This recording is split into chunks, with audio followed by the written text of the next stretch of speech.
ಎಲ್ರಿಗೂ ನಮಸ್ಕಾರ. ಚಳಿಗಾಲ ಅಂತಂದ್ರೆ ಯಾರಿಗೆ ತಾನೇ ಬಿಸಿ ಊಟ ಇಷ್ಟ ಆಗಲ್ಲ. ಅದರಲ್ಲೂ ತುಂಬಾ ಸರಳವಾದ, ಆರೋಗ್ಯಕರವಾದ ಒಂದು ಊಟ ಎಲ್ರಿಗೂ ಇಷ್ಟ ಆಗುತ್ತೆ. ಅದರಲ್ಲೂ ಬಿಸಿಯಾಗಿ ಹೊಟ್ಟೆಗೆ ಹಿತವಾಗಿರುವಂತ ಆಹಾರನ ನಾವು ಸೇವಿಸಿದಾಗ ತುಂಬಾನೇ ಚೆನ್ನಾಗಿರುತ್ತೆ. ಇಲ್ಲಿ ನಾನು ಒಂದು ಸೊಪ್ಪಿನ ಪಲ್ಯನ ಮಾಡ್ತಾ ಇದ್ದೀನಿ. ತುಂಬಾ ಸರಳವಾದ ಒಂದು ಪಲ್ಯ. ಅದಕ್ಕೆ ಈ ಒಂದು ಹಲಸಂದೆ ಕಾಳು ಇರುತ್ತಲ್ಲ, ಇದು ಒಣಗಿರೋ ಅಂಥದ್ದು ನೆನೆಸ್ಕೊಂಡಿದ್ದೀನಿ. ಸುಮಾರು ಒಂದು 3 ರಿಂದ 4 ಗಂಟೆ ಚೆನ್ನಾಗಿ ನೆಂದಿದೆ ಅದು.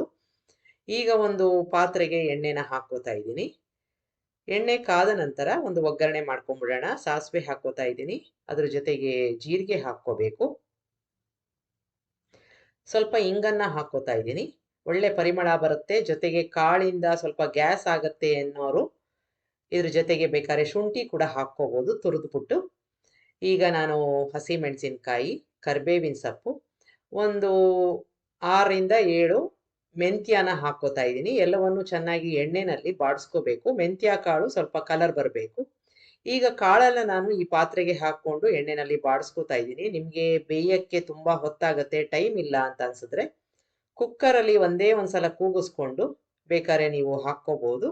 ಈಗ ಬಾಡಿಸ್ಕೊಂಡಿದ್ದಾದ್ಮೇಲೆ ಅರ್ಶಿನ ಹಾಕೊಂಡಿದ್ದೀನಿ. ಸ್ವಲ್ಪ ಉಪ್ಪನ್ನ ಹಾಕೋತಾ ಇದ್ದೀನಿ. ಆ ನಂತರದಲ್ಲಿ ನಾನು ಉಪ್ಪನ್ನ ಅಡ್ಜಸ್ಟ್ ಮಾಡ್ಕೋತಾ ಇದ್ದೀನಿ.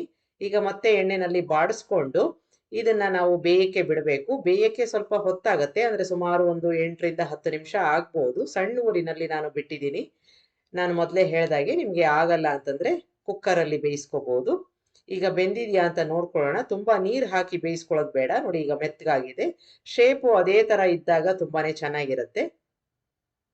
ಇಲ್ಲಿ ನಾನು ಸುಮಾರು ದೊಡ್ಡ ಕಪ್ನಲ್ಲಿ 2 ಕಪ್ನಷ್ಟು ಸೊಪ್ಪನ್ನ ತಗೊಂಡಿದ್ದೀನಿ. ಇಲ್ಲಿ ದಂಟಿನ ಸೊಪ್ಪು ಮತ್ತೆ ಮೆಂತ್ಯ ಸೊಪ್ಪನ್ನ ಚೆನ್ನಾಗಿ ತೊಳೆದು ಹೆಚ್ಕೊಂಡು ಹಾಕೊಂಡಿರುವಂಥದ್ದು. ನಿಮ್ಗೆ ಯಾವ ಸೊಪ್ಪು ಬೇಕೋ ಅದನ್ನ ಹಾಕ್ಕೋಬಹುದು. ಈಗ ಎಣ್ಣೆನಲ್ಲಿ ಸೊಪ್ಪನ್ನು ಚೆನ್ನಾಗಿ ಬಾಡಿಸ್ಕೋಬೇಕು. ಶ್ರಿಂಕ್ ಆಗತ್ತೆ. ಪೂರ್ತಿಯಾಗಿ ನೋಡಿ ಕುಗ್ಗಿದೆ ಈಗ. ಈ ಹಂತದವರೆಗೆ ನೀವು ಬಾಡಿಸ್ಕೋಬೇಕು. ಈಗ ಇದಕ್ಕೆ ನಾನು 1 ಸ್ಪೂನ್ನಷ್ಟು ವಾಂಗಿಬಾತ್ ಪೌಡರ್ನ ಹಾಕೋತಾ ಇದ್ದೀನಿ. ರುಚಿಗೆ ತಕ್ಕಷ್ಟು ಉಪ್ಪನ್ನ ಮೊದಲೇ ಹಾಕಿದ್ವಿ, ನೋಡ್ಕೊಂಡು ಹಾಕ್ಕೋಬೇಕು. ಇದಾದ ನಂತರ ಸ್ವಲ್ಪ ಬೆಲ್ಲನ ಹಾಕೋತಾ ಇದ್ದೀನಿ. ಈಗ ಕೊನೆಯದಾಗಿ ಒಂದು ಹಿಡಿಯಷ್ಟು ಕಾಯಿ ತುರಿನ ಹಾಕೊಂಡು ಕಲ್ಸಕ್ಕೆ ಹೋಗ್ಬಾರ್ದು. ಸಣ್ಣ ಊರಿನಲ್ಲಿ ಒಂದು 3 ರಿಂದ 4 ನಿಮಿಷ ಬಿಡೋಣ. ಚೆನ್ನಾಗಿ ಬೇಯತ್ತೆ ಅದು. ನೀರ್ ಜಾಸ್ತಿ ಹಾಕೋದ್ ಬೇಡ. ಮೊದಲೇ ಹೇಳ್ದಾಗೆ ಸೊಪ್ಪಿನಲ್ಲಿ ಏನು ನೀರಿದೆ ಅಷ್ಟೇ ಸಾಕು. ಈಗ ಬೆಂದಿದೆ, ಎಲ್ಲ ಚೆನ್ನಾಗಿ ಹೊಂದ್ಕೊಂಡಿದೆ. ಬೆರೆಸ್ಕೊಳ್ಳೋಣ. ತುಂಬಾನೇ ಡಿಫ್ರೆಂಟ್ ಆಗಿರುವಂತ ಒಂದು ಪಲ್ಯ. ಅನ್ನಕ್ಕಂತೂ ಒಳ್ಳೆ ಕಾಂಬಿನೇಷನ್ನು. ಚಪಾತಿಗೆ, ಲಂಚ್ ಬಾಕ್ಸ್ಗೆ ತುಂಬಾನೇ ರುಚಿಯಾಗಿರುವಂಥದ್ದು. ಆರೋಗ್ಯಕರವಾದ ಒಂದು ಪಲ್ಯನ ಒಂದ್ಸಲ ಮಾಡಿ ನೋಡಿ. ನಿಮ್ಗೆ ಡ್ರೈ ಅನ್ಸಲ್ಲ. ಚಪಾತಿ ಜೊತೆಗೂ ತುಂಬಾ ಚೆನ್ನಾಗಿರುತ್ತೆ ಲಂಚ್ ಬಾಕ್ಸ್ಗೆ. ಆರಿದ ಮೇಲೂ ಅದು ಒಂಥರ ಮಾಯಿಶ್ಚರ್ ಇರೋದ್ರಿಂದ ನೀವು ಲಂಚ್ ಬಾಕ್ಸ್ಗೆ ತಗೊಂಡೋಗ್ಬೋದು.